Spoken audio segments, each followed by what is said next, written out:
The hiss of the espresso machine was my only companion most nights. It was a lonely sound, but a steady one. A silver serpent of steam in the amber light of the harbor glow. Halcyon City glittered outside the rain-streaked windows, a beautiful lie of a million lights that cared nothing for a girl named Elara Quinn who was just trying to survive its shadows. Tonight, the shadows had come inside. They sat in the corner booth, two men in suits that were too expensive for a midnight coffee. They thought the rhythmic grind and pull of my work drowned them out. They were wrong. I heard snippets at first, a venomous whisper beneath the storm. Sable-tier union. Metropolitan Financial Vigilance Office. 3-tier invoice conversion. The words were jargon, but the tone was universal. It was the sound of crime. My hand trembled as I wiped down the counter. My phone was old, the screen a spiderweb of cracks, but its microphone worked. On impulse. A stupid, civic-minded impulse. I propped it behind a stack of napkins and hit record. My plan was simple: send the audio to the Civic Oversight Bureau's anonymous tip line and forget I ever heard anything. I was a ghost in this city, and ghosts don't get involved. But the city has eyes. The little security camera in the corner, the one I'd been told was broken for a month, flickered. Its tiny red light, usually dead, glowed like a malevolent star. A cold dread, colder than the rain outside, trickled down my spine. The camera wasn't broken, and as I later learned, its feed went straight to a compromised server at the MFVO. 10 minutes later, the bell above the door didn't jingle. It slammed open. 3 men strode in, their movements sharp and predatory. They weren't cops. They wore the same expensive suits as the men in the booth, who had already vanished, but these men carried an aura of state-sanctioned menace. The leader. A man with a jaw like a brick and eyes like chips of ice. Flashed a badge. MFVO, he snapped. We have a report of a security breach. We need to search the premises and the staff. His eyes locked onto me. My heart hammered against my ribs like a trapped bird. This wasn't a search. It was a raid targeting a single person. We'll start with you, he said, taking a step forward. Federal security check. You will comply. It was a transparent ploy, a raw act of intimidation disguised in the language of authority, meant to scare me into handing over the recording. His hand reached for my apron pocket. Just as his fingers were about to touch me, the bell jingled softly. The sound was so out of place in the tense silence that everyone turned. Cassian. The storm over Halcyon City was a fitting mood. Cassian Arvell felt the chill of it in his bones. A familiar companion. He stepped out of the black sedan and into the downpour. The long line of his trench coat immediately soaked dark. He wasn't supposed to be here. He was supposed to be in his penthouse, reviewing acquisition portfolios, but an old instinct, a restlessness he could never quite silence, had pulled him out into the night. It led him to the warm, isolated light of a small cafe called Harbor Glow. He pushed the door open, the scent of dark roast and rain filling his senses. He saw it all in a single, sweeping glance. The girl behind the counter, pale with a fear so pure it was almost luminous. The 3 men postured with the false confidence of hired muscle-playing dress-up, the lead thug reaching for her, a violation about to occur. Cassian walked to the counter as if he saw none of it. His movements were unhurried, a study in deliberate calm. A black Americano, he said, his voice a low, steady baritone that cut through the tension. He placed a bill on the counter. As the girl, Elara turned, her hands shaking. To prepare the drink, the lead agent decided to reassert his dominance. He moved to grab her arm, to spin her around. Cassian didn't look at him. He simply shifted his weight, reaching for the sugar dispenser at the same moment the man's hand shot out. His forearm met the agent's, blocking it with an impact that was surprisingly solid. It looked like an accident. It was anything but... "Excuse me," Cassian said, his voice still level. He looked past the man, his gaze finding the small, blinking red light on the body cam pinned to the agent's chest. He knew what that meant. They were recording, creating their own skewed version of events. so he would create his Halcyon City Municipal Code 14.7 inches, Cassian stated, his words crisp and clear, enunciated for the microphone. A citizen may only be physically searched or detained by a badged officer with probable cause or a federal warrant signed by a magistrate. Your identification names you as MFVO, a financial oversight body. You have no jurisdiction for a physical security pat-down of a private citizen on these premises. Your presence here constitutes harassment under state law. He didn't raise his voice. He didn't need to. He was speaking a language they understood but couldn't counter the language of legal consequence. The agent's face tightened, a flicker of uncertainty in his cold eyes. Cassian gave a nearly imperceptible nod. Outside, two men who had been lingering by the newspaper stand straightened up. They wore simple, functional clothes, jeans, and dark jackets, but they moved with a synchronized purpose that spoke of years of training. They entered the cafe, one heading for the restroom, the other examining the pastry case, their positions casually but effectively boxing out the other two agents, creating a clear path for the girl. It was elegant, a show of force without a single overt threat. They were building a corridor of escape with nothing more than their presence. Elara. My breath was trapped in my lungs. This stranger, this man with a voice like polished stone and eyes that saw everything, had just dismantled them with words. I saw the opening his men created, hope, sharp and painful, pierce through my terror. I darted for the back door, for the alley, for the rain-drenched freedom of the night. My hand was on the push bar when another man stepped out of the kitchen shadows. Blocking my path, a glint of silver in his hand became a knife. A scream died in my throat. I heard a chair scrape across the floor behind me. The stranger Cassian moved with a speed that was utterly at odds with his calm demeanor. He tilted his body, lifted a heavy wooden bar stool by its leg, and swung it in a short, powerful arc. It wasn't a wild swing. It was a precise block. The knife clattered against the wood, in the same fluid motion. He stepped forward, his free hand catching the man's wrist.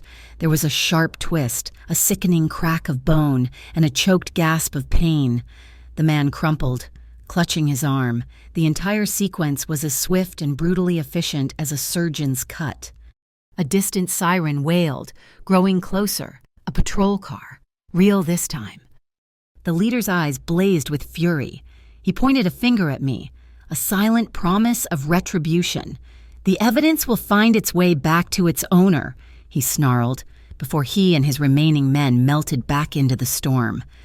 The adrenaline left me in a rush, leaving me cold and shaking. The man in the trench coat looked at me, his expression unreadable. "Are you all right, Miss Quinn?" I whispered. "Elara Quinn." 20 minutes later, after giving a sanitized statement to the police who seemed utterly uninterested, my phone rang. It was my landlord. His voice was nervous, apologetic. "I'm so sorry. Elara, there was a cash offer on your unit, immediate occupancy. You need to be out by morning." Bought out, just like that. I was homeless. The reach of the Sable Tier Union was a suffocating blanket. I stood in the rain, my life contained in a single, worn backpack, with nowhere to go. The black sedan pulled up beside me. The back window glided down. It was him, Cassian Arvel. "They won't stop," he said. It wasn't a question. "Get in." I hesitated. Getting into a car with a man who could disable an armed opponent with a bar stool felt like trading one cage for another. But the alternative was waiting on a street corner for the men in suits to return. "I don't even know who you are," I said, my voice thin. "I'm the man who believes evidence belongs with the law, not with its owner," he replied. "I'm offering you a 72-hour personal protection contract. The Arvel Foundation is launching a new series of charity coffee houses. I'll hire you as a flavor consultant. It gives me a legitimate reason to keep you safe." It was a lifeline wrapped in a business proposal, left with no other choice. I opened the door and slid into the silent, leather-scented interior of the car. As we drove through the glistening city, I watched my reflection in the window, a ghost of a girl being ferried into another world. In the rearview mirror, I saw his eyes flicker down to my hands, which were clenched in my lap, trembling uncontrollably. The car was silent, save for the rhythmic swish of the wipers. He didn't speak for a long time. Then his voice, low and devoid of any pressure, came from the front seat. "May I continue?" he asked. The question hung in the air. He was asking if he could keep driving, keep helping, keep me under his protection. For the first time all night, I felt a flicker of agency, my choice. I looked at his reflection in the mirror, and for reasons I couldn't explain, I nodded. It was the first time I had trusted anyone all night. The penthouse at Harbor Row was less of an apartment and more of a kingdom in the sky. Glass walls revealed a panoramic view of the storm-tossed city below. Cassian led me to a guest suite that was larger than my entire apartment. "This room is secure," he said, his tone all business. "The door has its own independent encryption. No one enters without your code." He handed me a small, metallic card. "This is the number for Mira Kincaid. She's the head counsel for the Arvell Trust. Tell her everything. Do not contact anyone else." He paused at the door, his hand on the handle. "Rest. We'll speak in the morning." And then he was gone. I stood alone in the cavernous silence. The city's lights spread out at my feet like a carpet of fallen stars. I didn't trust him. Cassian Arvell, the head of the Arvell Trust, was a name I knew, a name whispered in tones of respect and fear. He was one of the city's kings, a man who moved in the same rarefied air as the criminals who were hunting me. But as I stood there, I trusted the men who had come for me even less. My hand went to my backpack, pulling out the one thing that felt like my own, a small, portable coffee grinder. Unscrewing the top cap, I looked inside. Tucked securely within the hollow space was a tiny memory card, the recording, my only piece of leverage, my only proof, my death sentence. I didn't trust the mob boss, but my life now depended on him, and that was the most terrifying thought of all. The next morning, I met Mira Kincaid. She wasn't what I expected. Dressed in a razor-sharp charcoal suit, with her hair pulled back in a severe knot, she radiated an aura of controlled intensity. She didn't offer sympathy, she offered competence, which I found infinitely more comforting. We sat in a minimalist office somewhere deep within the Arvell Trust Tower, a sterile white room that felt like the inside of a computer chip. My small, battered coffee grinder sat on the polished obsidian table between us, looking hopelessly out of place. "The file," Mira said, her voice as crisp as a fresh printed document. She had already extracted the memory card on a large screen behind her. A complex waveform pulsed. "Your phone's microphone is surprisingly decent. It picked up enough ambient data to geolocate the conversation to your cafe's coordinates, time-stamping it precisely. But this is the core of it." She isolated a segment of the audio. The two men's voices, stripped of the cafe's hiss and clatter, were unnervingly clear. A diagram appeared on the screen, a flowchart of arrows and boxes. "What you captured is what we call a 3-tier invoice conversion," Mira explained, her finger tracing a path on the screen.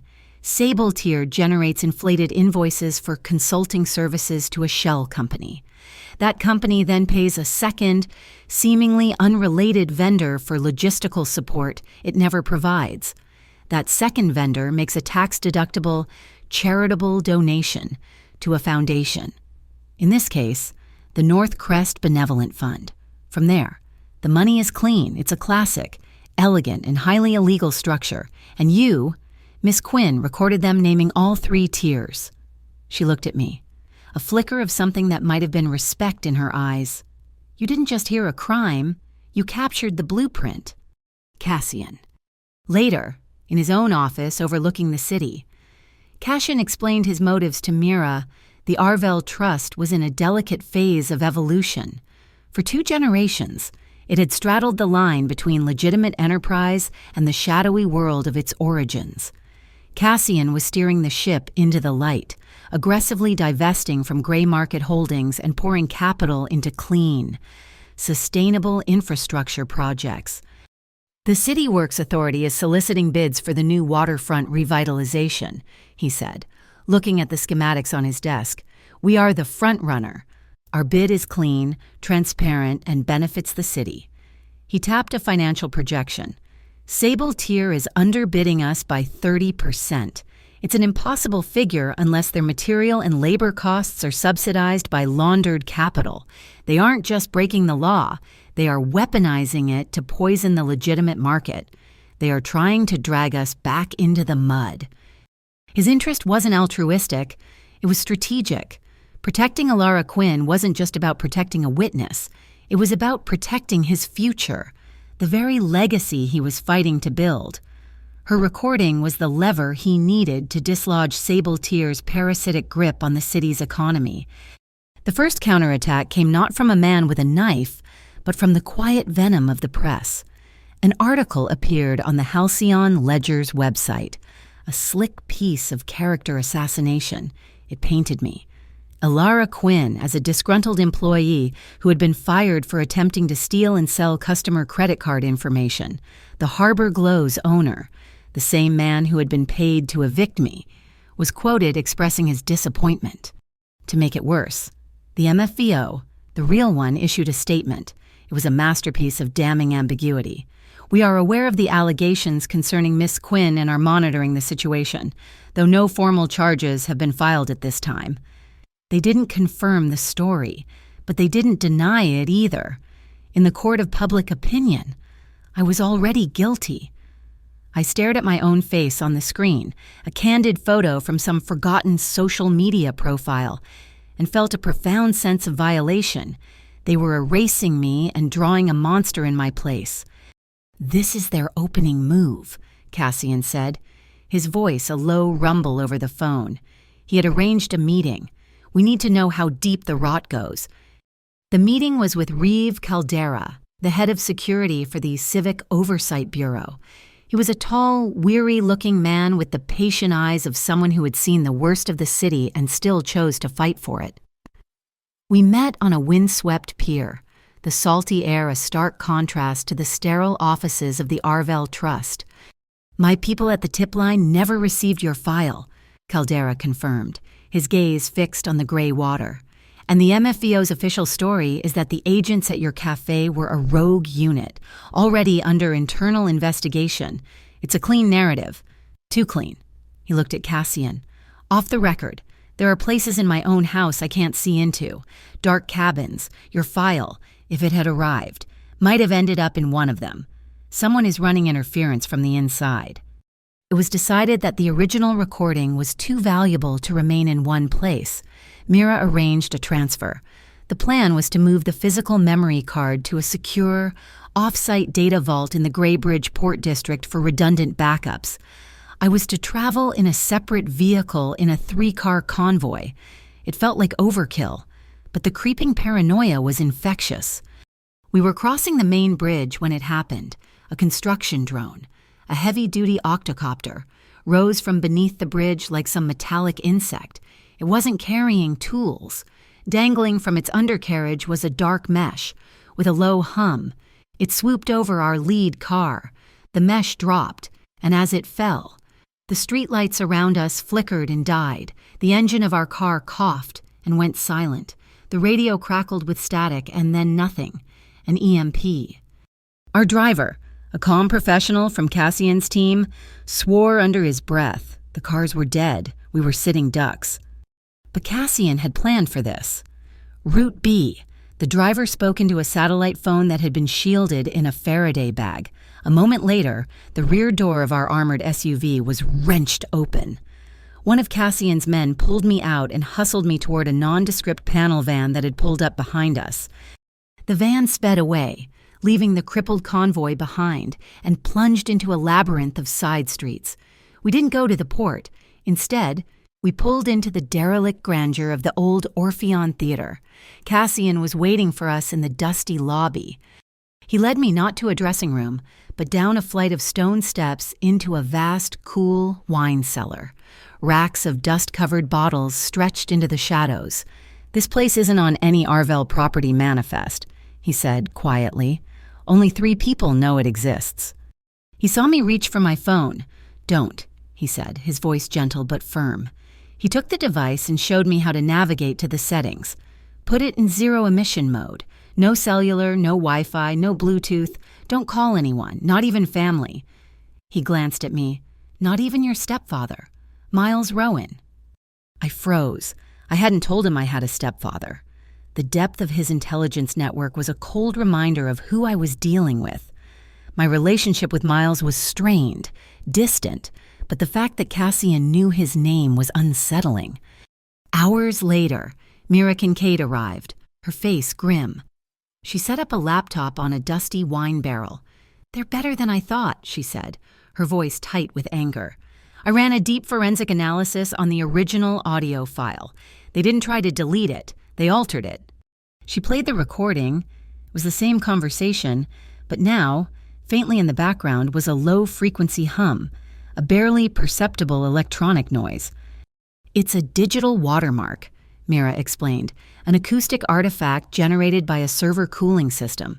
This specific frequency profile is unique. It's an exact match to the servers in the Arvell Trust main data center." The implication hit me like a physical blow. They had planted false evidence within my real evidence. If this recording ever saw the light of day, it wouldn't just implicate Sable Tier, it would frame Cassian Arvell as their co-conspirator. The discovery sent shockwaves through the Arvell Trust. In an emergency board meeting, a young, ambitious man named Jace Varen Cassian's consigliere made his case. "This is a declaration of war, Cassian," he argued, his voice passionate. "This girl, this barista, she's the pretext. They're using her to get to us. A soft purge is the only logical move. Cut her loose, give her a severance, relocate her, and let this die down before they burn the whole house down around us." The room was silent. All eyes were on Cassian. He stood at the head of the long table, a figure of absolute stillness. When he spoke, his voice was quiet, but it carried the weight of an unbreakable vow. "No," he said, "anyone who comes to me under a promise of protection will be protected to the end." He looked at every member of the board. "There will be no purge. We are going on the offensive." His first move was a public one. The Arvell Foundation issued a press release. It announced a new initiative to support and protect civilian whistleblowers. And it named its first beneficiary Elara Quinn, a valued flavor consultant who had bravely come forward with information vital to the city's commercial integrity. It was a masterstroke, turning their lie about my job into a shield. It was also a silent, clear message to the Sable Tier Union. "She is mine. Touch her and you answer to me." My life became a whirlwind of preparation. Mira began training me, not as a witness, but as a public advocate. In the evenings, in the quiet of the penthouse, we'd practice. She would grill me with questions, teaching me how to be precise, how to be clear, how to tell my story without emotion but with unshakable conviction. I was no longer just a girl who'd overheard something. I was being forged into a weapon. Sable Tier responded with their own escalation. A video surfaced online. It was grainy, shot from a distance, showing me in what looked like a back alley, shaking hands with a shadowy figure and accepting a thick manila envelope. The deep fake was convincing. An independent tech blogger quickly posted an analysis, pointing out inconsistencies in the pixelation and shadows, but the damage was done. The lie was more viral than the truth. I watched the video, my heart pounding with a helpless rage. They weren't just trying to kill me anymore. They were trying to kill my truth. The storm that had been a distant threat for days finally broke over Halcyon City with a primal fury. It was the kind of night that rattled the soul, and the backup generator in Cassian's penthouse chose this moment to flicker. The lights would dim to a deep amber, hold for a breath, then surge back to life. Each cycle a fresh jolt to my frayed nerves. Sleep was a distant country I had no visa for. My mind was a racetrack of deep-fake videos, EMP drones, and the hollow eyes of men who wanted me erased. It was in one of the moments of surging silence, between the thunderclaps, that I heard it. A sound so unexpected it felt like a dream. The low, melancholic notes of a piano, weaving a melody that was as sad and beautiful as the rain-streaked city below. I slipped out of bed, my feet silent on the cold marble floor, and followed the sound through the darkened corridors. In the cavernous main living area, silhouetted against the floor-to-ceiling windows, was Cassian. He sat at a grand piano I hadn't even noticed before, his form a study in shadows. He was playing from memory, his fingers moving over the keys with a practiced grace that seemed at odds with the man who had disarmed an attacker with a bar stool. The music was a piece I'd never heard, a local composition called the Halcyon Nocturne, full of longing and unresolved chords that spoke directly to the ache in my own chest. I moved closer, drawn by the quiet solitude of the moment. I didn't want to startle him, so I simply reached out and placed my palm flat on the cool, polished wood of the piano's lid. The music stopped instantly. The final note hung in the air, vibrating through the wood into my hand. He didn't turn. He didn't speak. He just sat there, granting me the silence, a space to breathe in a world that was trying to suffocate me. The respect in that stillness was more profound than any words could have been. "I learned to play," he said finally, his voice a low counterpoint to the drumming rain, so my hands wouldn't shake. He still hadn't looked at me, his gaze fixed on the keys. "There are decisions, contracts, documents that alter lives. A man in my position cannot afford to show hesitation." He flexed his long fingers. "The discipline it takes to make the notes clean, it translates." His confession was so stark, so unexpectedly vulnerable, that it unlocked something in me. All my training with Mira, all the walls I had been building to become this strong, unwavering witness, crumbled in the face of his quiet truth. "I'm more afraid of the dark than I am of them," I admitted, my voice barely a whisper. The words felt foolish as soon as they left my lips, but I couldn't pull them back. When the power flickers, it reminds me. My childhood apartment, someone broke in once. I was 8. I just remember the darkness, the feeling that it could hide anything. Cassian finally turned his head, and in the gloom, I could just make out the lines of his face. There was no pity in his expression, only a quiet understanding. He reached into the pocket of his jacket, which was draped over the piano bench, and produced a small object, a flicker of flint, and a tiny, brave flame bloomed in the darkness. It was a simple, elegant silver lighter. He used it to light a small tea candle on a nearby table. The light was minuscule, a fragile defense against the vast darkness of the room and the storm outside, but it was enough. It pushed the most menacing shadows back, creating a small, warm circle of safety. My breathing eased. He stood up, his movements slow and deliberate. He didn't invade my space, but stood near the edge of the candlelight's reach. We looked at each other, a silent conversation passing between us. My fear, his control, my past trauma, his present burden.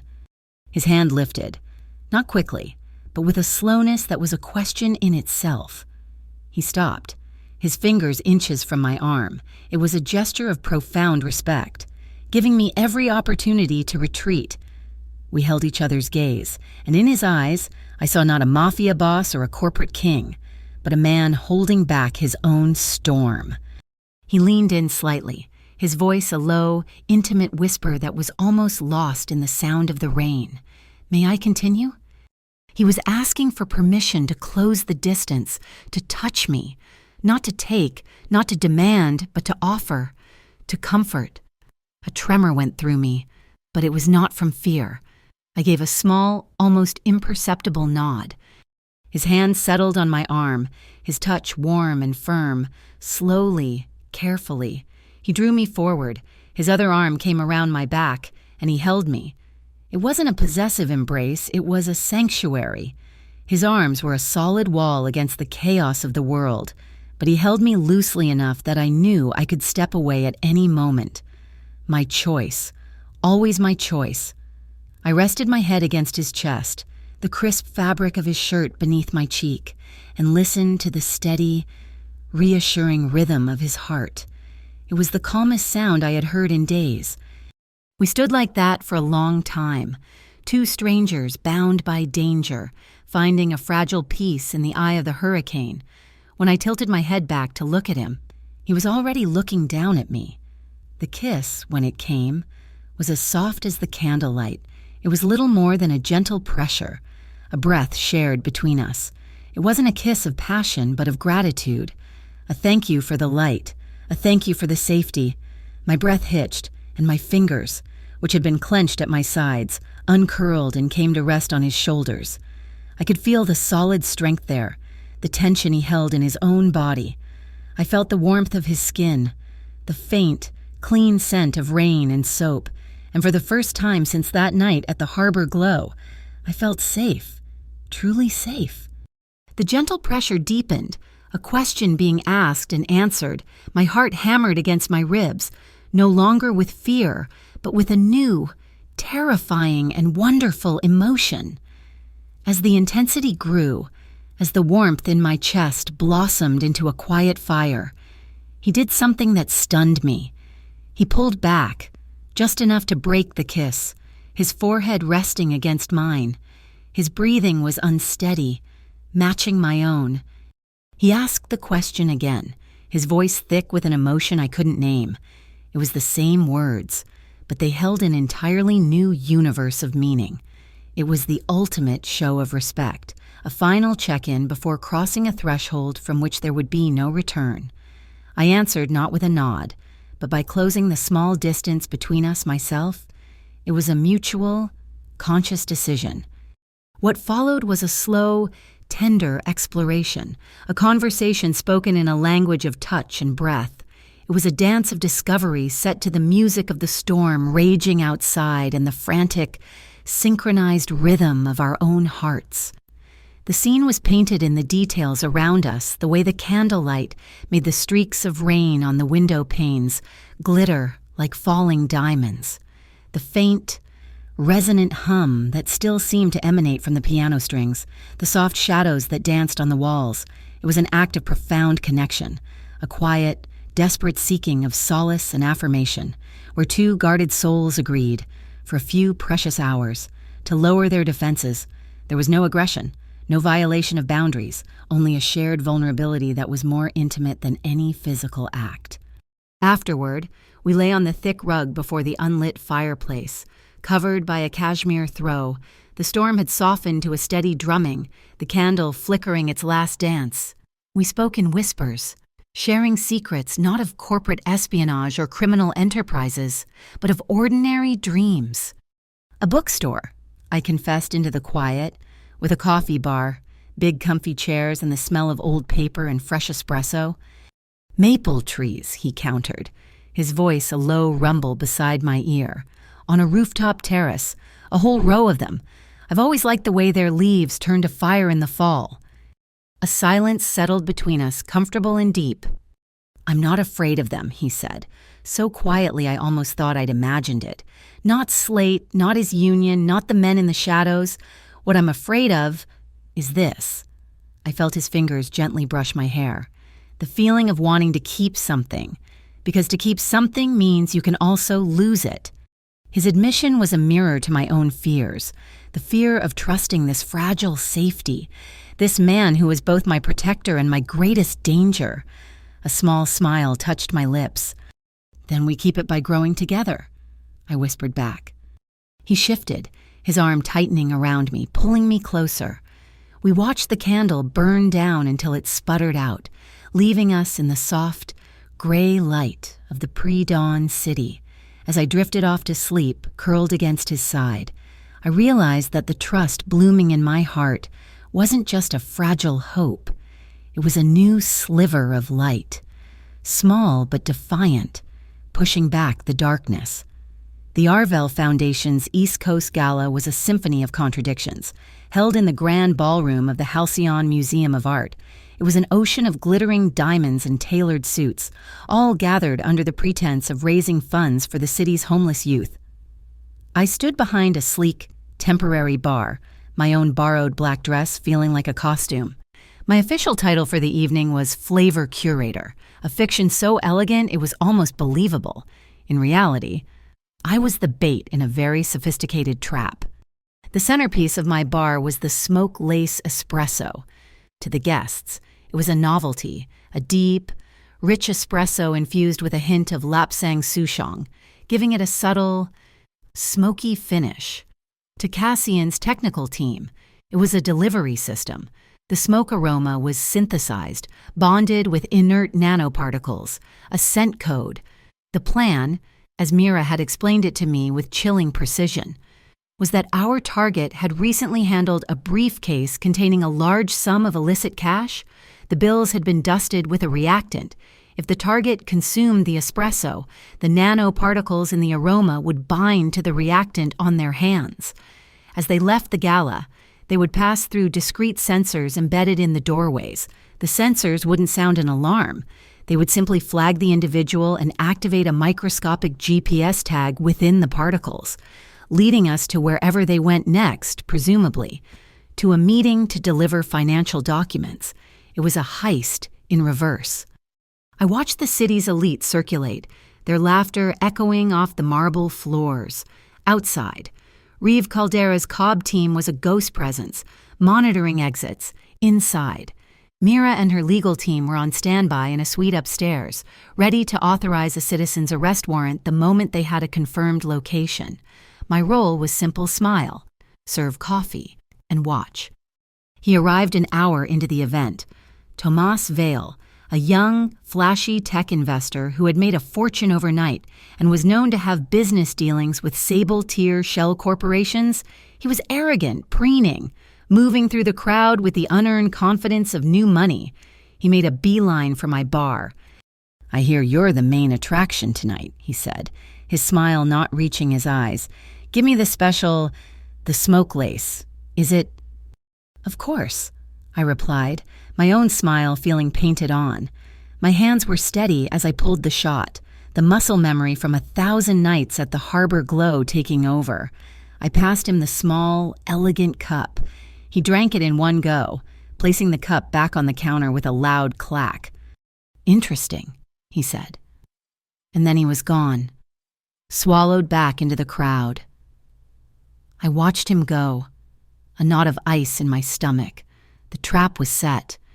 Cassian.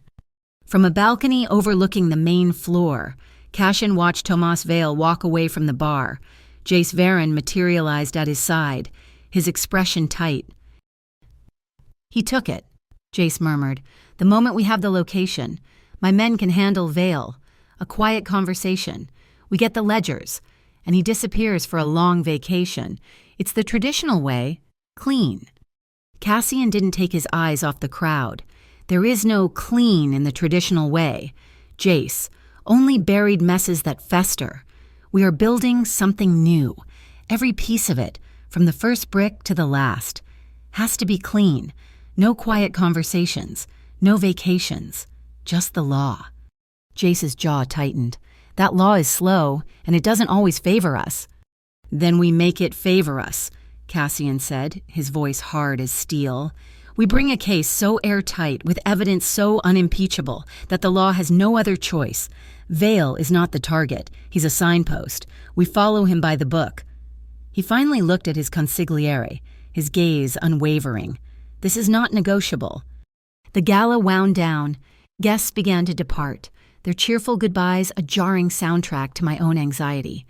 An hour after Tomas Vale left, Mira's voice came through my discreet earpiece. "We have him. He's on the move. Pier 27. Reeves' team is closing in. You can stand down. Alara, well done." Relief washed over me, so potent it made me dizzy. It was over. The trap had worked.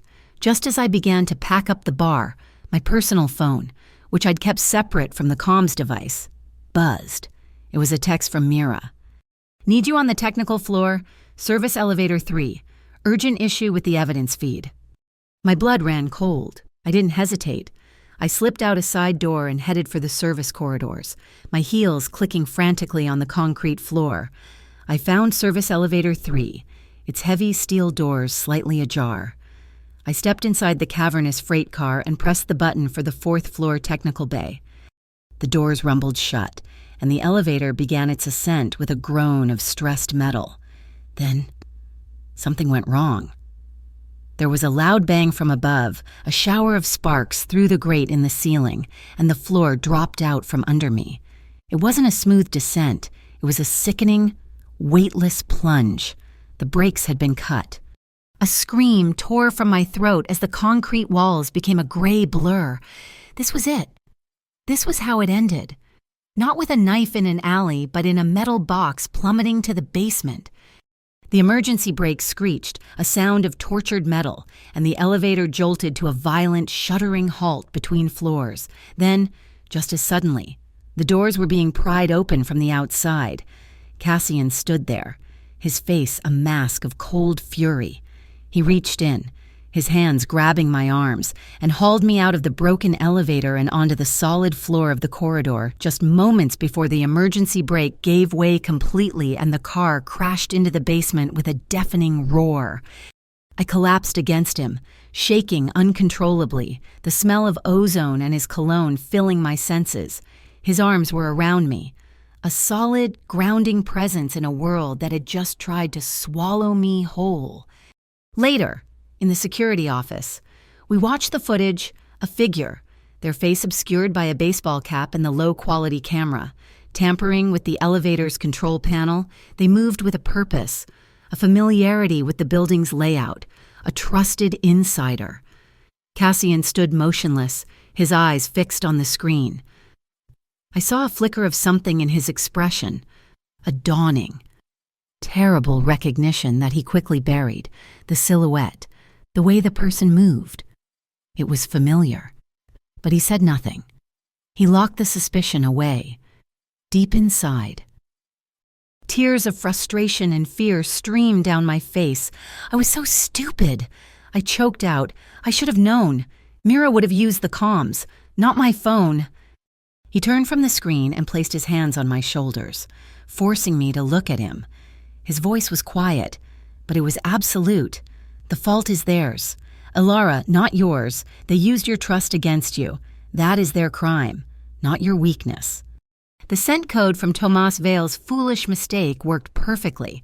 Reeve Caldera's team raided the warehouse on Pier 27. They found exactly what they were hoping for: high-speed printers churning out fraudulent invoices, and a server farm full of digital ledgers, a complete shadow economy for the Sable Tier Union. It was a major victory. But Sable Tier didn't take the loss lying down. The next morning, the media war exploded. A new narrative began to spread across blogs and gossip sites. I was no longer a whistleblower. I was the mobster's Maul, Cassian Arvel's Trophy Dahlia. They painted me as a fame-hungry opportunist who had manufactured the entire story to get close to one of the city's most powerful men. To add insult to injury, a swarm of city inspectors descended on the Harbor Glow, citing it for a dozen ludicrous, fabricated violations. They were trying to strangle my past, to erase the last piece of my old life. I watched the news report, my heart aching for my old boss and my few friends who still worked there. They were being punished because of me. 2 days later, Cassian made his countermove. It wasn't a threat or a denial. It was a press conference. He stood before a bank of cameras and announced that the Arvel Foundation had purchased the Harbor Glow outright. He announced it would be reopened not just as a cafe, but as a designated community safe space, with the foundation funding free legal aid nights and digital security workshops for the public. He released every document related to the sale, a show of absolute transparency that was a stark contrast to Sable Tier's shadowy tactics. The public narrative shifted instantly. He wasn't just a tycoon, he was a benefactor. And I wasn't his Maul. I was the catalyst for positive change. It was a brilliant, stylish move that turned their attack into a victory. That night, seeking a moment of peace, I found him in the penthouse library. He was staring out at the city lights, a glass of amber liquid in his hand. As I watched from the doorway, I saw him do it, a small, unconscious gesture. Before taking a sip, he raised the glass slightly and tapped his index finger against the side. 2 sharp, distinct taps. Tap, tap. It was a tiny, humanizing detail, a crack in the perfect, controlled facade, a personal ritual. In the midst of the corporate warfare, the media attacks, and the attempts on my life, it was a reminder that this powerful, dangerous man was still just a man with his own habits, his own quiet rhythms. And in that moment, seeing that small, repeated gesture, I felt my heart ache with an affection so deep and fierce it almost scared me. He was worth fighting for. We were worth fighting for. The victory at Pier 27 shifted the battlefield. The fight was no longer just in the rain-slicked alleys and shadowed boardrooms. It moved into the rarefied air of City Hall. Mayor Eldon Marr summoned Cassian to a private meeting in his penthouse office, a room with a view that pretended to own the city. I was not invited, but Cassian told me everything later, his words clipped and precise as he recounted the political chess match. "The Clean Port Project is the future of Halcyon City," the mayor had said, steepling his fingers. "It requires investors of impeccable character. The Arvell Trust is, of course, at the top of that list, but this entanglement with the Sable Tier Union is a public relations nightmare." He paused, letting the unspoken threat hang in the air. "Cut all ties, publicly. Sever your connection to this whistleblower. Let the Cobb handle it. Then, the port is yours." It was a political execution disguised as a business proposition. Sacrifice the pawn to win the kingdom. Cassian looked out the mayor's window, at the sprawling city he was trying to reshape. Marr saw a pawn. Cassian saw the woman who had trusted him in a storm, the woman who smelled of coffee and courage. He saw his own promise. "No," Cassian replied, his voice calm but unyielding. "Miss, Quinn is not an entanglement. She is a citizen who deserves the city's protection. Here is my proposal. Mayor, the Arvell Trust will turn over the entire unredacted data cache from Pier 27 to a city grand jury, facilitated by Reeve Caldera's office. We will cooperate fully. In return, the city of Halcyon will publicly and officially take Miss Quinn under its protection as a civilian informant. You will guarantee her safety, her housing, and her future." He turned from the window to face Marr, his gaze like iron. "The Arvell Trust doesn't just build ports, Mr. Mayor. We build trust. You want my investment? Then prove this city is worth investing in. Protect your people." The threats that followed were less direct but more venomous. A letter arrived at the Arvell Tower, delivered by a private courier. It was on the official letterhead of a powerful state senator. Though it was unsigned, the message was simple. "The roots of my campaign's funding run deep. If this Arvell Sable affair becomes a public spectacle, many good people will be splattered with mud. Some things are best left to sink quietly to the bottom." Mira Kincaid's response was a strategic masterstroke. Instead of cowering, she went on the offensive. She drafted a public statement for the Arvell Trust. It was a preemptive strike, announcing that, in the interest of corporate transparency, the trust would be voluntarily withdrawing its bids from any municipal contracts currently contested by organizations under federal investigation.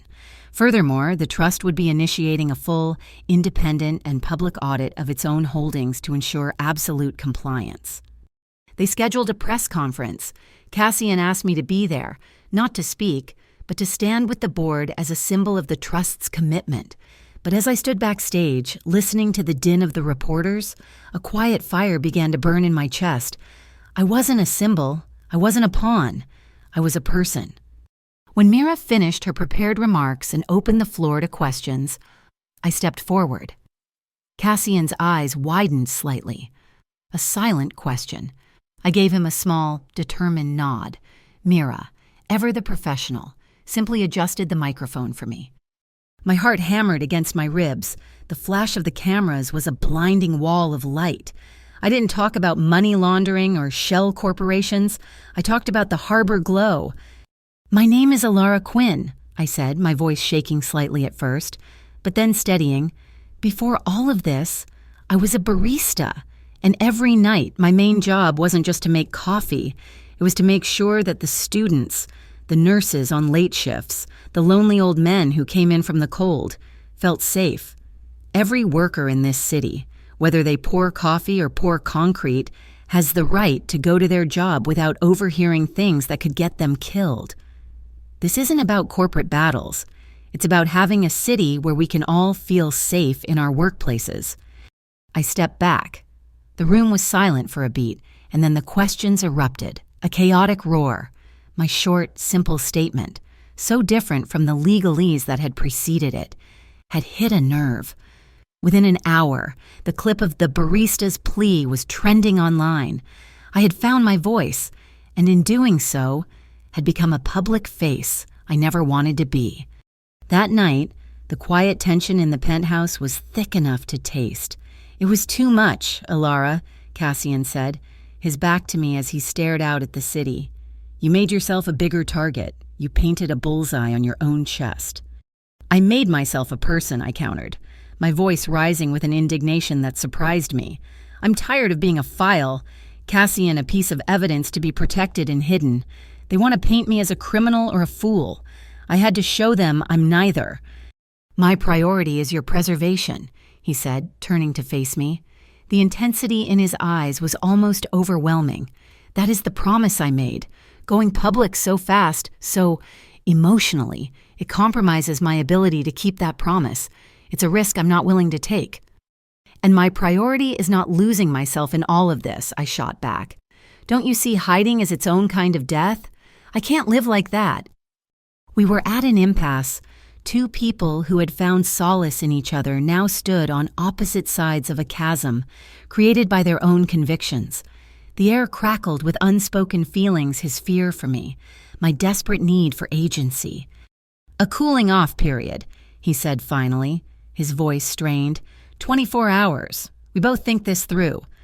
It wasn't a request. He called his head of security. "Unit Lumen is being assigned to you. They are the best I have. They will not leave your side." He was pushing me away, but still wrapping me in a cage of protection. The contradiction was heartbreaking. While I was being escorted to a separate, secure Arvel apartment across town, a meeting was taking place in the rain-soaked shadows of an industrial park. Jace Varen, Cassian's trusted right hand, stepped out of his car. A moment later, Maddox Slate, the brutal head of the Sable Tier Union, emerged from the darkness. The conversation was unheard, swallowed by the night, but it ended with a firm handshake, a pact sealed in betrayal. The next day, Reeve Caldera requested an urgent, face-to-face meeting with Cassian. "I'm getting whispers," Reeve said, his face grim. "The leak about the EMP drone, the timing of the elevator incident, it didn't come from my office, and it didn't come from Sable Tier's usual grunts. There's a shadow in your house. Cassian, someone high up. I'm advising you to lock down all internal data access. Isolate every terminal. No one gets in or out of your system without your direct authorization." Cassian listened, his expression unreadable. He knew Reeve was right. The silhouette on the security footage flashed in his mind, the easy confidence of the saboteur. Jace. The thought was a shard of ice in his gut, but suspicion wasn't proof. To move against his own consigliere, a man he'd mentored, a man who was like a younger brother to him, he needed something absolute. "Do it," Cassian said to Reeve, his voice low. "Lock it all down." But he made no move against Jace. Not yet. Alone in my gilded cage, I paced the floor. The silent, watchful eyes of the Unit Lumen guards a constant presence. I felt more alone than I had in the homeless shelter. I took out my phone and opened the voice recorder app. It had become my diary, the only place I could be truly honest. "I'm not afraid of them," I whispered into the phone, the words a lifeline in the suffocating silence. "Maddox Slate, Tomas Vale, the men in suits, they're just monsters. You can fight monsters. I'm only afraid of losing myself, forgetting the girl who just wanted to make a good cup of coffee and get home safe. I'm afraid of becoming whatever it is they want me to be, or whatever it is he thinks I should be." Miles away, at the top of the Arvel Tower, Cassian stood on his private terrace, the wind whipping at his coat. The city lights were a cold, indifferent constellation below. He stared down at the endless river of traffic, at the millions of lives moving in predictable patterns, while his own world was spinning out of control. The woman he was trying to protect was pulling away, and the man he trusted most was likely the one holding the knife to his back.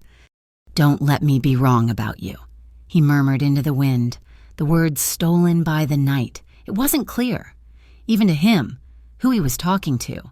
The 24-hour cooling-off period was a special kind of torment. I was isolated in a high-tech Arvel apartment, a fortress of glass and steel, with Unit Lumen as my silent, ever-present jailers. The silence was louder than our argument, amplifying my frustration, my desperate need to be a participant in my own life, not just the precious cargo. Unit Lumen's leader, a man with no name and no expression, decided the apartment was compromised. We were moving.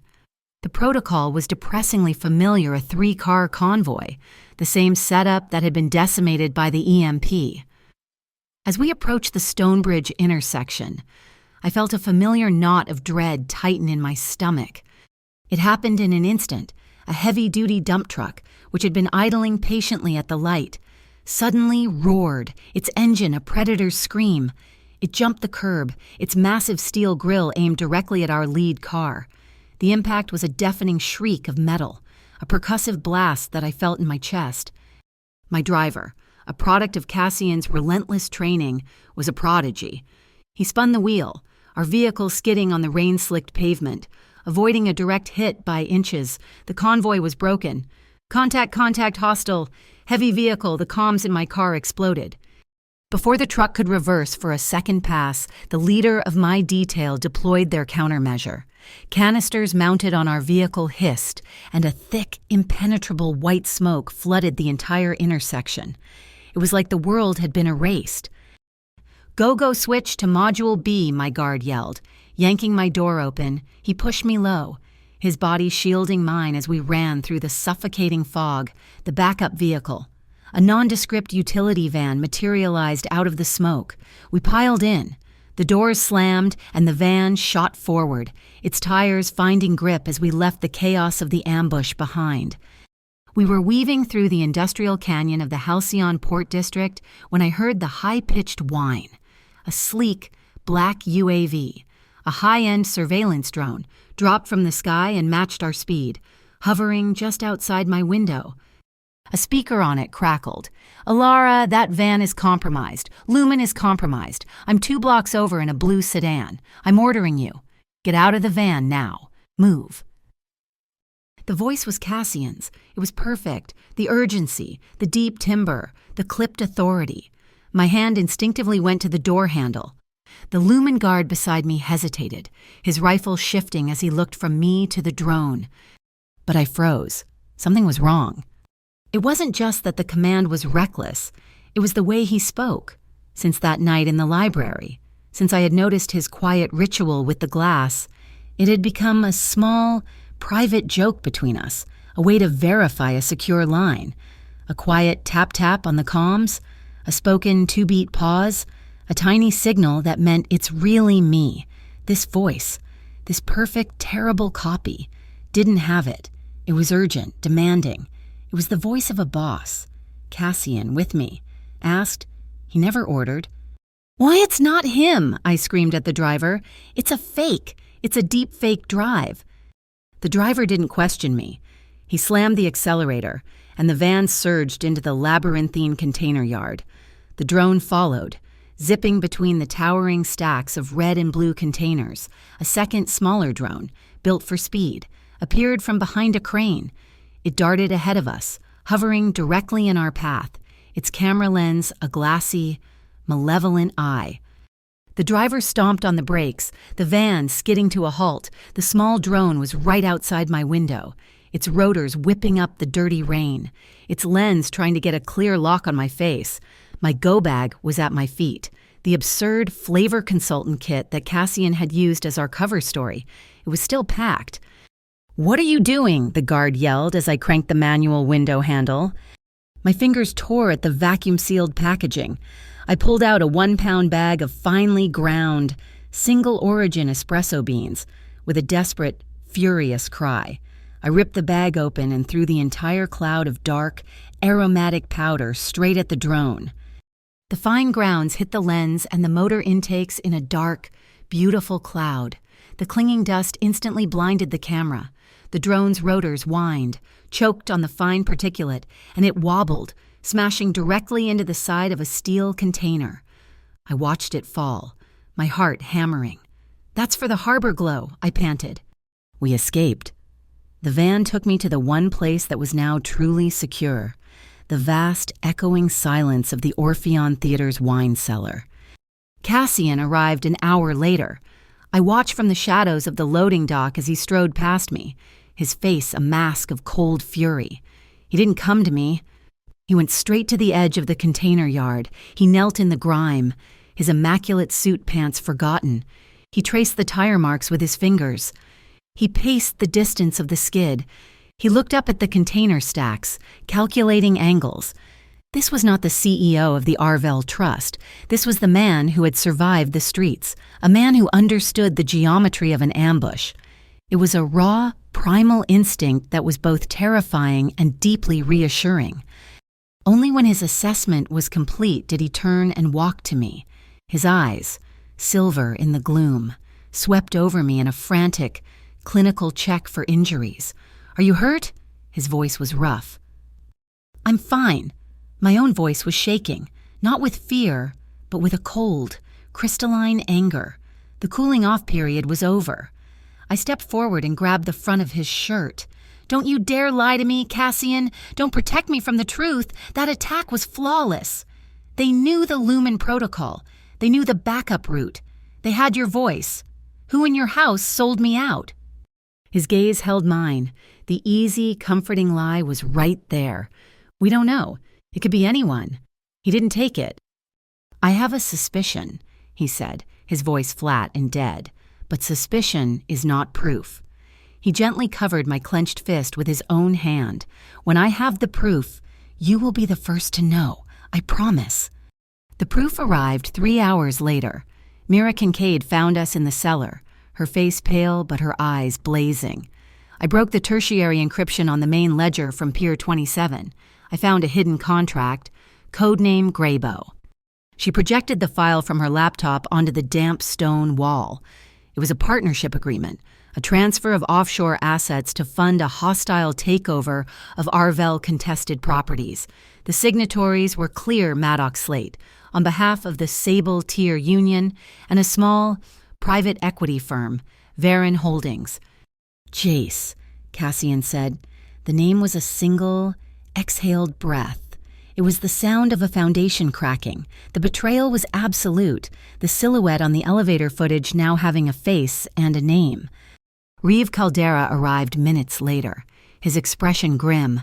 The three of them, Cassian, Mira, Reeve formed a tight circle. The plan they devised was brutal and elegant. They would use Jace's own betrayal against him.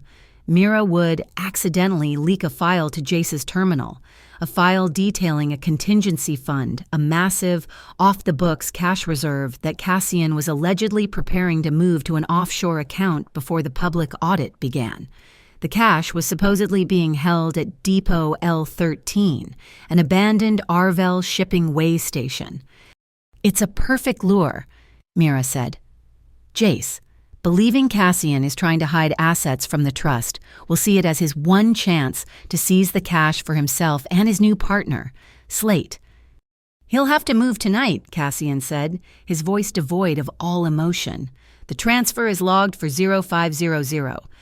"My teams will be in place," Reeve assured him. "We'll get him on camera. We'll get him on attempted grand larceny, conspiracy, and we'll get the call he makes to Slate." I stepped out of the shadows. "I'm going." "No," Cassian said. It was immediate, absolute. "Yes." I walked into their circle, my gaze locked on his. "He did this because of me. He's the one who tried to kill me in that elevator. He's the one who sold your voice to be used against me. I am not going to hide in a wine cellar while you clean up your family's mess. This ends tonight, with me." "Alara, I forbid it. It's too dangerous." "You don't get to forbid it," I shot back, my voice echoing off the stone. "Not after this. I'm the one he underestimates. He thinks I'm the mobster's mall. He thinks I'm weak. Let me be the bait. Let him see me, and let that be the last thing he sees before it all comes crashing down." I stepped closer, my voice softening. "We do this together. Like I said, we grow together or we fall apart. This is that moment." He stared at me for a long, agonizing beat. Finally, he gave a single, sharp nod. 18 layers of protection," he said to Reeve, his voice like flint. "She is not to be exposed, not for 1 second." Depot L13 was a skeletal graveyard of rusted gantries and shipping containers. I sat in a darkened car, a single, high-value briefcase on the seat beside me. Every shadow held either a lumen guard or a cob officer. We waited in the cold silence. At 3:17 a.m., a dark sedan rolled to a stop, its lights off. Jace Varon got out. He moved quickly, his arrogance making him blind. He used a high-level key code one Cassian had given him years ago to open the depot's main lock. Hidden cameras, placed by Reeve's team, tracked his every move.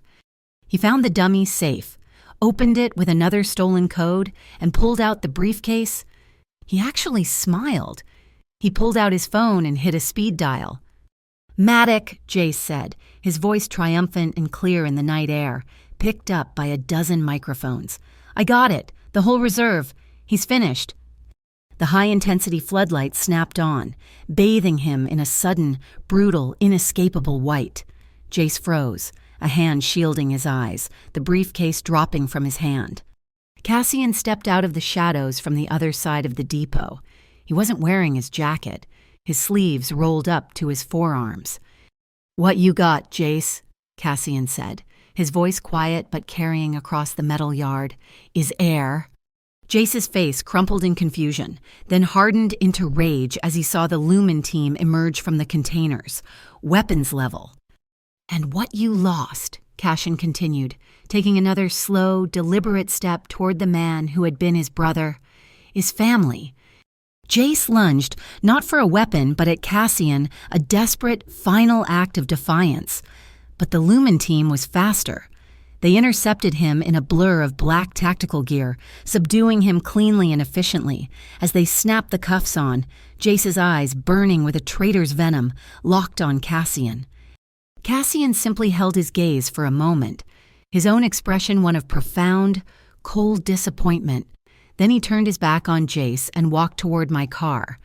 The noise of Depot L13 faded, replaced by the humming silence of a conference room deep inside the Arvel Tower. It wasn't an interrogation room, not in the way movies portray them. It was a sterile, glass-walled space, soundproofed and secure, used for the most sensitive internal reviews. Jace sat at the long table, his hands uncuffed, a glass of water untouched before him. He looked small without his arrogance. Reeve Caldera was present, representing the Cobb, along with Mira and me. I wasn't the bait anymore. I was the jury. Cassian stood at the head of the table, not looking at Jace, but at the city lights. "Why, Jace," Cassian's voice was quiet, heavy. Jace let out a breath, a sound that was half laugh, half sob. "Why? Because I believed in the name. I believed in the power, the prestige." He finally looked up, his eyes burning with a zealot's fire, and they were fixed on me. Then she walked in, a barista, an outsider, and suddenly, the rules that kept us safe, the traditions that built this family, they were just optional. He turned his venom on Cassian. "You sold your soul for transparency. You sold it for clean projects. You were so busy doing things by the book that you forgot the book was written to keep people like us down. I was trying to save the Arvel trust from you, from your weakness." "My weakness," Cassian repeated, the words flat. "Yes, your weakness for her," Jace shouted, finally breaking. This nobody. You were willing to burn down our entire world for her. Don't you see I was giving you an out the elevator? The drone. If she had just disappeared, it would all have gone back to normal." A cold, paralyzing dread crept up my spine. He had truly, genuinely tried to kill me. Maddox Slate doesn't just collect dirt, Cassian, Jace sneered, leaning forward, playing his last vicious card. He collects history. He was saving this for the trial, a little something to destroy your star witness's credibility. He looked directly at me. You think you're better than us, you. The innocent victim. Ask your stepfather, Miles Rowan. The name, spoken in this room, felt like a violation. Cassian tensed. He knew. From that night in the wine cellar, he had known. A quiet accountant, wasn't he? Jace pushed on, enjoying this. His last act of destruction. Quiet because he had to be. He spent 15 years as the chief bookkeeper for the old Orlov gang. He wasn't just an accountant. He was the accountant. He washed more blood off more money than you've ever dreamed of. The room tilted, my childhood, the strained dinners, the unexplained distance, the thin-lipped silence. It all snapped into a new, horrifying focus. Your blood isn't clean, Alara, Jace spat, his voice dropping to a conspiratorial whisper. You're not an outsider. You're just like us. You just didn't know it. I couldn't breathe. It was a lie. It had to be. But I looked at Cassian, and the lack of surprise in his eyes was all the confirmation I needed. He had known. It's not too late, Cassian, Jace said, turning back to him. Suddenly the negotiator. This is my final offer. Call Slate, make the trade, give him her. He buries the Graybow contract. He buries the Orlov connection. He'll even give us back Vale. It's a clean slate. We can have peace. Just make the trade. Cassian was silent for a long moment. He turned from the window, his face a mask of cold granite. He looked at Jace, at the man he had called brother. I don't negotiate with people, Jace. The finality in his voice was absolute. Jace seemed to deflate, the last of his fire going out, leaving only the ashes of his betrayal. Reeve Caldera stood. I think my office has everything it needs. He and his team escorted Jace from the room, and just like that, a generation of loyalty was over. The silence that remained was deafening. My hands were shaking. Miles? I whispered, looking at Mira. Mira nodded, her expression softening for the first time. I'll make the call. I only heard her side of it. Mr. Rowan, this is Mira Kincaid, legal counsel for the Arvell Trust. We are representing Alara Quinn. Yes, sir. I understand a file regarding your work with the Orlov organization has been leveraged. She listened for a long time, her pen scratching notes. Finally, she said, I see. You've been clean for 12 years. Cooperating with the federal program. Yes, I understand. You kept your distance to protect her. She closed her eyes. Thank you, Mr. Rowan. She hung up. It's true. Alara, all of it. He took a plea deal, turned state's evidence against Orlov. He was relocated, given a new identity. He married your mother, and when she passed, he raised you. He says he kept you at arm's length because he was terrified his old life would splash back onto you. The news hit me harder than the fall in the elevator, the coldness, the emotional distance I had resented my entire life. It wasn't rejection. It was protection, a flawed, painful, and ultimately futile attempt to keep me safe.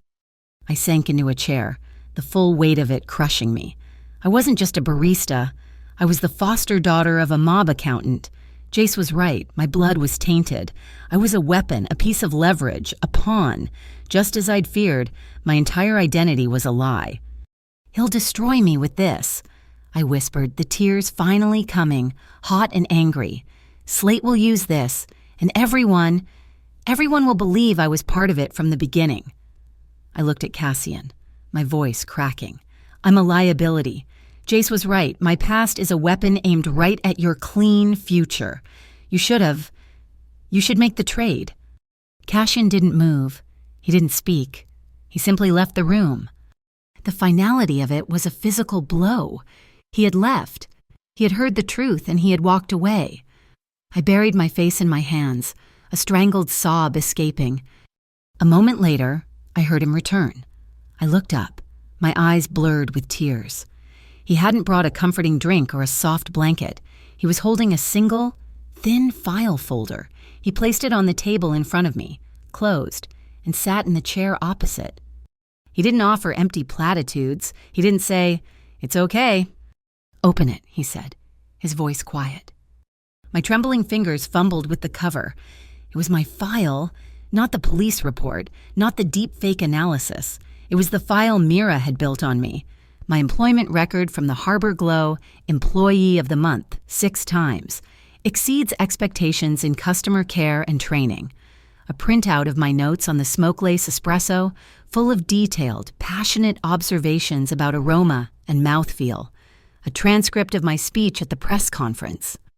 "I see you for what you do, Alara, not for where you came from," he said, his voice a low, steady anchor in my storm. "I don't care about the blood in your veins. I care about the fire in your heart." He leaned forward, his hands flat on the table. "Barrenside, that's where I'm from. You know it as the docks. I know it as a 2-room flat with a moldy roof. I remember my mother, sick. I remember being hungry for 3 straight days. The hunger was so bad it stopped being pain and just became empty. I stole a loaf of bread, and the man who caught me didn't call the police. He gave me a job, sweeping floors. He gave me a chance." He looked at me, his eyes holding an intensity that was more intimate than any touch. "If origins were shackles, Alara, none of us would have made it here. We are not our fathers. We are not our pasts. We are the choices we make, right now." He slid his hand across the table, palm up, a silent offering. The tears still tracked down my face, but they were different now. They were a release. I looked at his hand, a hand that could sign deals worth billions. A hand that could play the piano, a hand that had pulled me from a falling elevator. And I placed my own hand in his. His fingers closed around mine, warm and strong. He held my gaze, and the corners of his mouth lifted in the faintest smile. "May I continue?" he whispered. It wasn't a question about a kiss or an embrace. It was about this, about the fight, about the storm that was still raging. "Can we continue? Shoulder to shoulder, even with this?" I squeezed his hand. "Always," I whispered back, "if we are honest." True to his word, Cashin handed Jace Varon and all the evidence from Depot L13 over to Reeve Caldera. It was a clean cut. He had lost his right arm, the man he thought of as a brother, but he had saved the soul of his organization. Maddox Slate, cornered and furious at the loss of his inside man, played his final card. The next morning, the Halcyon Ledger's front page screamed whistleblower's tainted bloodline, daughter of Orlov gang moneyman at heart of Arvel probe. But Cassian had anticipated it. An hour before the papers hit the stands, he had held an emergency 2 a.m. press conference. He didn't deny it. He confirmed it. He stood before the cameras, with me at his side, and he told the truth. "The story you will read this morning is true," he said, his voice resonating with conviction. "And it is the single greatest argument for the very reforms we are fighting for. It proves that a person's past does not have to define their future. It proves that people can get out, miss. Quinn's story is not a stain on our city. It is a testament to its promise. She is the proof that what we do matters more than where we come from." The public narrative, which Slate had expected to be a firestorm of condemnation, stalled. The city, tired of cynicism, embraced the story. Talk radio lit up. Her past is not her future began to trend. The consensus was shockingly, beautifully clear. Everyone has a past. What matters is today.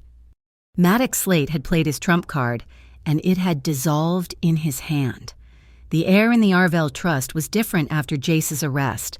The sense of suspicion was gone, but it was replaced by a cold, hard vacuum. The betrayal had been excised, but the wound remained. We were a tighter-knit group now. Cassian, Mira, Reeve Caldera, and me.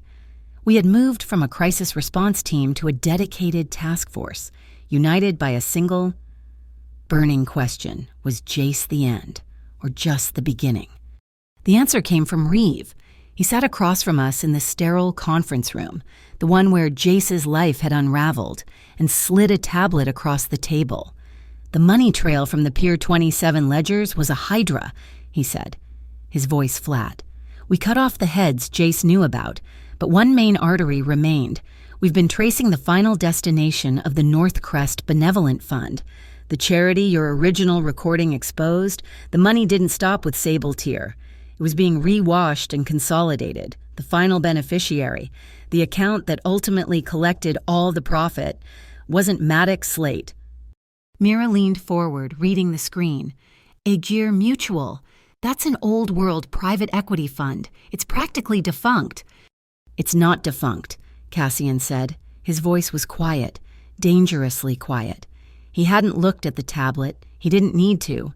It's just dormant, and it's owned by one man. A chill I couldn't explain snaked up my spine. Rafe Dorian, Cassian said. The name dropped into the room like a block of ice. I saw Mira's composure crack for the first time. She looked at Cassian, her eyes wide with a dawning horror. Rafe, Cassian, no, that's impossible. Who is Rafe Dorian? I asked, looking between them. Cassian stared out the window, his reflection a cold mask. He's the man who gave me a job sweeping floors, he said, his voice hollow. The man who caught me stealing bread and didn't call the police. He was my mentor, my protector. In the old world, he would have been called my godfather. The pieces slammed into place with a sickening concussion.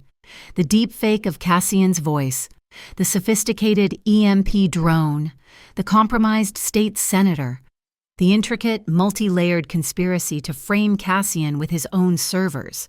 Jace hadn't been smart enough to devise that. He was a blunt instrument. This was the work of a grandmaster. It was all a test, Cassian murmured, more to himself than to us. The whole thing, he's been watching me go clean, and as he calls it, this entire nightmare. Sable Tier, the attacks on you, the frame-up. It was a lesson. He was pulling the strings to see if I would break, to see if I would revert to the old ways, the traditional way Jace was begging for. He was trying to force his son back into the family business. The manipulation was so profound, so personal, it left me breathless. This wasn't about a port project. This was about a patriarch's twisted attempt to reclaim his heir. That evening, Rafe Dorian summoned Cassian. He wanted to meet alone. The location was Glasshaven, a sprawling botanical conservatory on the city's outskirts. You can't go, I said, my voice sharp with panic. It's a trap. It's the most obvious trap in the world. It's not a trap, Cassian said, buttoning his coat. He looked exhausted, the weight of this final betrayal settling on him like a shroud. It's a summons. He wants to see if his lesson worked. He expects me to come to him, cap in hand, and admit I was wrong. I waited in the penthouse, pacing the floor for what felt like a lifetime. Every passing shadow in the street below was a threat. When he finally returned, hours later, the cold fury in his eyes was gone, replaced by something far more frightening, a dead, quiet resolve. He walked to the bar, poured a glass of water, and held it. I saw his fingers, his left index finger, tap the side, tap, tap, the unconscious signal. He was centering himself. He was in the tropical house, Cassian said, his voice a low monotone. Surrounded by orchids, he told me the heat reminded him of the old country. He took a sip. He told me he was proud of Jace for showing family loyalty. Then he offered me a deal. I waited, my heart pounding. Forget the girl, he said. Cassian's eyes met mine in the reflection of the dark window. That's what he called you. She's a distraction, a fever. It's time to come home. He told me to hand you over to Slate to be managed, and in return, he would cleanse the Arvel Trust of the investigation. He said Jace would be released, and the port project would be ours, a gift. He looked down at his glass. His final words to me were, "Family is power, Cassian, not truth." He fell silent. Then he looked up, the strategic mind clicking back into place behind the pain. It was him, all of it, the deep fake audio of my voice. Rafe was the one who pioneered that technology for private negotiations a decade ago. The elevator attack. A classic move. He loves to make his enemies look like they fell victim to their own incompetence or to infighting. He uses a third party. He lets the opponent destroy their own credibility. Jace was just the hand on the knife. Rafe was the one who forged it and aimed it. A hot, clear rage, purer than any fear, surged through me. Then we burn him, I said. We go public. We release the bank records, the Graybow contract, the wiretaps. We tell the world, right now. We can't, Mira said, stepping into the room. She had been on a call with Reeve. It's not that simple. Rafe isn't Jace. He's not an employee. He's an institution, his network, his people. They aren't just thugs like Maddox Slate. They're embedded inside the MFVO, inside the judiciary. The state senator was just one of many. If we go public now, Cassian continued, picking up the thought, Rafe will bury us in legal motions from a dozen shell corporations. His moles inside the MFVO will accidentally corrupt the digital evidence. He will paint this as a corporate war between him and me, a simple business dispute. He will turn you, Ilara, back into a disgruntled employee and me into a spurned son. We can't just drop the evidence. We have to create a moment where the truth is undeniable and absolute. The answer was hanging in the air, hanging over the city itself. The Halcyon Greenport inauguration, I said. Cassian nodded. It's next week. The mayor will be there, the press, and Rafe Dorian as the chairman of Aguirre Mutual, the project's original seed investor. He is the guest of honor. He has to be there. The plan that formed was not a legal case. It was a performance, a night of undeniable truth. Reeve and Mira's teams began to build what they called the evidence maze. It was the most brilliant, paranoid piece of data architecture I had ever seen. We can't trust one feed, Mira explained to me, her eyes bright with a strategist's fire as she pointed to a complex diagram. Rafe will try to cut the broadcast. So, we'll have 6, all streaming from independent, concealed sources. We'll broadcast not just to the news, but to 1,000 public access digital billboards across the city. He can't shut them all down. And the core data, the bank transfers, the Graybow contract, Jace's confession, it's all being signed to a private blockchain, time-stamped and mirrored. The moment we go live, the evidence becomes permanent, untamperable, and public. It's a digital execution. My role was different. I was no longer the bait. I was the voice. I sat with the speech Mira's team had drafted, full of legalese and carefully vetted phrases. It was strong, it was safe, it was toothless. I tossed it on the table. I can't read this, I told Mira. It's not my voice. It's not the truth. It's just more words. If I'm going to do this, I do it as me, the barista, the girl who heard something. No teleprompter, no script. I'll just talk to them. Mira looked at Cassian, who nodded once. She's right. The truth is our only weapon. I watched Cassian prepare in the days that followed. He was preparing for a different kind of confrontation.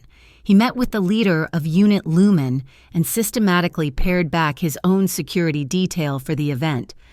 He'll expect me to arrive in a fortress. Cassian told me when I confronted him. He'll expect a war. I'm not giving him one. This cannot be about blood. It cannot be about the old ways. It has to be clean. You're going in exposed, I whispered, terrified. I'm going in as myself, he corrected me. The night before the inauguration, I saw him check his pockets as he prepared to leave for a final strategy meeting with Reeve, his encrypted phone, a small wallet, and his silver lighter, the one he had used to light the candle in the dark. It was his own tap-tap, his own anchor of discipline. Reeve Caldera met us in the command center, a repurposed office space overlooking the port. His face was grim. We just got this. Intel from a wiretap on Maddox Slate. He's terrified. He knows Rafe is walking into a trap. Though he doesn't know what kind, he was booking a flight. He's running, I said, a wild surge of hope rising. He was, Reeve said. Rafe called him. We got the audio. He pressed a button, a voice, cold, elegant, and utterly devoid of fear, filled the room. "You will stay. You will be at that ceremony, in the front row. I want to see his face when he realizes he is lost. I want to be the one to watch it." A cold dread settled over me. Rafe wasn't just arrogant, he was coming to the inauguration to watch us be destroyed.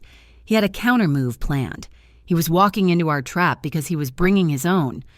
The command center hummed, a quiet hive of anticipation. Cassian came and stood beside me at the window. Below us, the new green port was a blaze of lights, a stage set for the final act. The city was holding its breath. Tomorrow, the storm would finally break. He reached for my hand. His was warm, steady. He didn't ask. He didn't need to. We just stood there, his hand in mine, and watched the city wait for the dawn. The morning of the inauguration was unnaturally bright. The sky a polished blue dome over the new green port. A brisk sea breeze snapped at the ceremonial banners, a clean, salty scent that felt like a new beginning. I stood on the side of the stage, my hands cold, my heart a frantic drum against my ribs. In the front row, I could see Cassian, his expression calm and steady, a silent anchor, and a few seats away, the guest of honor, Rafe Dorian. He caught my eye and gave me a benevolent, grandfatherly smile. It was the most terrifying thing I had ever seen. When my name was called, I walked to the podium. The sea of faces, the wall of cameras, it all threatened to swallow me. I took a breath, gripped the sides of the lectern, and found Cassian's gaze. He gave me a single, almost imperceptible nod. I didn't need a script. I just needed the truth. "My name is Alara Quinn," I began, my voice clearer than I expected. "A few months ago, my world was the size of a coffee shop. My biggest concerns were getting the foam just right on a latte and making sure my regulars felt welcome. I looked out at the crowd, at the reporters, at Rafe. Then one night, I overheard a conversation that I was not supposed to hear, and my world exploded. I've spent the past few weeks being called many things: a whistleblower, a victim, a pawn, a criminal, a hero. I shook my head. I'm none of those things. I'm a barista. And my story isn't about heroes and villains. It's about a playing field that has become so tilted that a regular person can have their life destroyed just for being in the wrong place at the wrong time. My voice grew stronger, filled with a conviction I didn't know I possessed. I don't need a hero to save me. This city doesn't need another hero. What we need is a fair set of rules. We need a system where the truth matters more than power, where a person's safety is more valuable than a criminal's profit. That is the promise of this new port, and that is the promise we must demand from our city, for everyone. I stepped back, my heart pounding, a wave of applause, genuine and powerful, rolled over me. I saw Rafe, still smiling, clapping along with everyone else, the perfect picture of civic pride. Then Cassian took the stage. He was the picture of corporate grace, thanking the mayor, the council, the workers. Then his tone shifted. "Transparency," he said, his voice resonating across the plaza, "is not just a promise, it is data." The massive screens on either side of the stage, which had been showing promotional videos, flickered to life. A complex animated flow chart appeared under the heading Aegir Mutual Capital Flow Map. "This is a real-time visualization of the capital that funded our competitors," Cassian announced calmly. I watched, mesmerized, as the graphic showed a line of digital currency flowing from a known Sable Tier account into the North Crest Benevolent Fund, then through a series of shell corporations before finally landing in an account at Aegir Mutual. The data was being authenticated, live, against federal banking records. The crowd murmured. The reporters began to speak frantically into their microphones. Rafe Dorian rose to his feet. "This is an outrage," he boomed, his voice full of theatrical indignation. "This is a pathetic, slanderous attempt by a desperate son to ruin a competitor. These are fabricated documents." The crowd's attention snapped to him. He had taken the bait. "Dell? Mister," Dorian is correct, Cashin said smoothly. In our current climate, anyone can fabricate data, which is why the only evidence that matters is evidence that authenticates itself. On the screen, a new window popped up. It was a video file. A younger-looking Rafe Dorian sat in an office with Jace Varen. The audio was crystal clear. Hatsalta, and the key. Jace is to embed the false watermark in the ambient noise. Rafe's voice instructed. It's not enough to erase the metadata. You have to replace it with a new, misleading digital signature. As the video played, a box in the corner of the screen pulsed green. Text appeared below it. Authenticated source r.dorian at agermutual.com. Sent the 14th of October. Digitally signed and locked Halcyon. Public ledger blockchain. A collective gasp went through the plaza. It wasn't just a video, it was an email sent from Rafe to Jace that Mira's team had captured and locked onto an unhackable public ledger. Rafe had authenticated his own crime. The main screens flickered. One went black, a frantic attempt from Rafe's moles to cut the feed, but a second later, the video seamlessly reappeared. Not just on the remaining stage screen, but on every digital billboard in the plaza, on the sides of buildings, on the public transit displays. Reeves' backup system had flooded the city with the truth. Chaos erupted. Maddox Slate, his face purple with rage, charged the stage, barreling toward the podium to stop the broadcast. Cassian didn't square up for a fight. As Slate lunged for the microphone, Cassian simply sidestepped, his hand darting out to snag the sleeve of Slate's expensive suit in the same fluid motion. He twisted, wrapping the sleeve around a taut, red ceremonial ribbon that was stretched across the stage. Slate was brought up short, his own momentum working against him. He stumbled, completely off balance, and went down in a clumsy, undignified heap, tangled in the ribbon. It was clean, efficient, and utterly humiliating. No blood, all style. From his seat, I saw Rafe's face, no longer smiling. His eyes were chips of ice. He subtly touched his ear, speaking into a hidden microphone, an order. I saw it before anyone else, a tiny dancing point of red light on the stage floor. It crawled up the leg of a young girl, a volunteer who had just presented the mayor with a bouquet of flowers, a sniper's laser. My body moved before my brain could process the fear.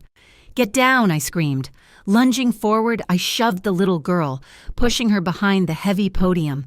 The crack of the rifle was sharp, swallowed by the noise of the crowd. A sound like a giant hornet zipped past my ear, and a chunk of the steel support behind me exploded in a shower of sparks. The girl was safe, crying but unharmed. Unit Lumen, no longer hiding, materialized on the rooftops around the plaza. Reeves' voice crackled over the PA system. Sniper team neutralized on the western roof. Suspects in custody.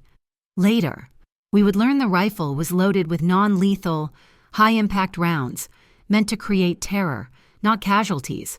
Another of Rafe's calculated moves, and another that would backfire spectacularly in court. I saw Rafe moving, slipping away from the chaos toward a private access tunnel beneath the stage. Cassian saw him too. He strode after him, intercepting him at the glass doors that led to the darkness. I was too far to hear, but I could see them clearly. Two silhouettes framed against the light, the final confrontation. Rafe, gesturing angrily. Cassian, standing his ground, his posture an unshakable wall. Rafe's face was a mask of fury and betrayal. "You forgot the oath." Cassian. I could almost hear the words. Cassian's reply was in his stance. Calm. Resolute. No. I kept a different one, never to use the weak as a shield. Rafe's hand went inside his coat. He pulled out a small, black device with a single red button, an EMP, a last, desperate attempt to wipe the digital evidence, to plunge the whole city into chaos. Cassian moved with blinding speed. He closed the distance between them, not with a punch, but with a quiet intensity. He placed his hand over Rafe's, his fingers covering the button, stilling the threat. His head was bowed slightly. His words for Rafe alone, but I knew what he was saying. A gentle but unyielding statement. I am asking for permission to continue on my path. As if on cue, Reeves' Cobb team flooded the tunnel entrance from both sides. They took Rafe, his face a ruin of disbelief and defeated rage, and led him away in cuffs. The Godfather had fallen. A sound began to swell around me. It started as a murmur and grew into a roar. The crowd was cheering. From the harbor, the deep, resonant horns of the ships began to sound, one after another, a triumphant chorus for the city. The truth had won. I ran to Cassian. He met me halfway, and his arms came around me, pulling me into an embrace that was fierce and grounding. I buried my face in his chest, the chaos of the world fading away until all I could hear was the beating of his heart. The city was celebrating around us, a symphony of victory and relief. But in that moment, our world was silent. He pulled back just enough to look at me, his eyes searching mine. He lowered his voice. A whisper meant only for me amidst the beautiful noise. May I continue? It wasn't a question about a touch or a promise for the night. It was a question about a lifetime, about the road ahead, about continuing this, us, together. A smile, real and bright and full of a future I never thought I would have, spread across my face. I reached up and touched his cheek. Let's continue. The weeks that followed the inauguration felt like waking from a long, violent dream. The city itself seemed to exhale. Halcyon passed the Private Citizen Whistleblower Protection Act, a piece of legislation that Reeve Caldera's office pushed through with unprecedented speed. They called me in to consult on the policy, and I found myself sitting in boardrooms, talking about safe houses and digital witness protection. My input as a subject matter expert treated with a solemn respect that felt both surreal and deeply validating. The Arvell Trust underwent its own quiet revolution. Cassian, true to his word, restructured the entire enterprise. The Arvell Foundation was spun off into a fully independent entity with a community oversight board.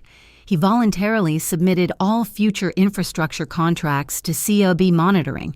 He was systematically, piece by piece, dismantling the walls around his own empire, letting the light in. On a crisp autumn afternoon, the harbor glow reopened. It was the same space, but transformed. The corner where the Sable Tier men had whispered their conspiracy now held a small, free lending library. The air smelled of fresh paint, old books, and the dark, rich promise of coffee. Cassian stood quietly in the back, watching me. Our first official customer was a small, elderly woman, one of the nameless homeless who used to shelter from the rain under the cafe's awning. I recognized her instantly. I made her a nocturne halcyon, my own blend of dark chocolate and cinnamon, and I didn't charge her for it. Her smile was worth more than any profit. Cassian decided he wanted to learn how to properly make an espresso. The first time he tried, he was a disaster of focused intensity. He measured the grounds to the microgram, timed the extraction with a stopwatch, and steamed the milk with the concentration of a surgeon.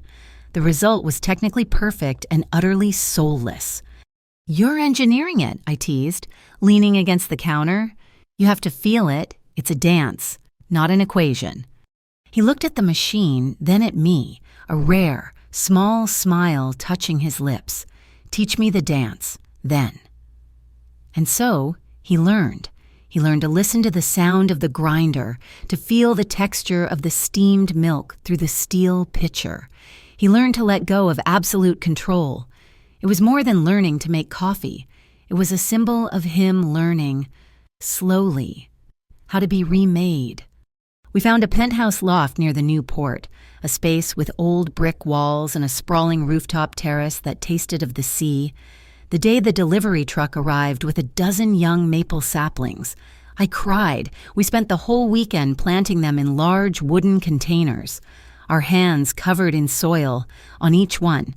We tied a small, weatherproof brass tag engraved with the name of a child who had been helped by the new foundation. It was our forest of hope, a living testament to the future we had promised each other in the dark. Our nights changed, too.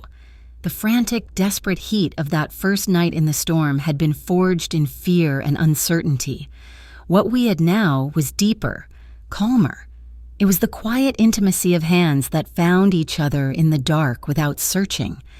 It was the comfortable silence of two people reading in the same room, his deep, even breathing a counterpoint to the rustle of my pages. It was the way he would look at me, a long, lingering gaze that held more conversation than an hour of talk. The respect and absolute consent that had been the foundation of our first encounter was now the very air we breathed. It was a love built not in the fire, but from the embers that remained after the inferno. One evening, I found him on the terrace, staring out at the harbor lights. He was holding the silver lighter and a single sheet of paper, a letter. I knew without asking who it was for. I watched as he read it one last time, his face unreadable in the twilight. Then, he flicked the lighter open, its flame a single, defiant tear in the darkness, and set the corner of the letter alight. He held it until the flames licked at his fingertips, then dropped the last burning embers into a ceramic dish, the ashes of his past, of the man who had raised him and betrayed him, drifted away on the sea breeze. I came up behind him, wrapping my arms around his waist and resting my head against his back. We continue by not looking back at the old shadows, I whispered. He placed his hand over mine. We continue by building our own light. The ripples of our victory spread. Mira Kincaid accepted a position on the Cobb's new Civilian Advisory Board, lending her sharp, incorruptible mind to the city's future. Reeve Caldera started a free digital security class for local residents, held every Thursday night in the back room of the Harbor Glow. Maddox Slate was sentenced to 20 years in a federal prison. Jace Varon, for his full cooperation in dismantling Rafe's network, received a significantly reduced sentence. His name would always be a scar on the Arvell family, a permanent reminder of the cost of pride and the poison of the old ways. Another storm rolled in. Months later, it was a gentle, drumming rain this time, not a violent assault. The sound of the piano drifted through our apartment, the familiar notes of the Halcyon Nocturne.